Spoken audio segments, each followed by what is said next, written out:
అబ్బాయి చేసేది మా మామయ్య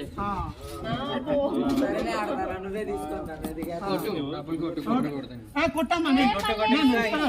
ఫోటో కొట్టమని కొడదామా నేను చేతిలో ఫోటో ఉంది ఫోటో తీసినాక ఒక నిమిషం బయట కొట్టాలక్క బయట కొట్టాలి అడుగు పెట్టండి మనం బయట కొట్టాలి మంచి ఫోటో చీర బాగుందా థ్యాంక్ యూ అక్క చీర బాగుంది ఆ చీర నాకు ఇచ్చేసి ఫోన్ కొట్టించుకోమా గోపిక నెంబర్ చెప్పు తాత వస్తాడు కదా తాత పైకి దివ్వడు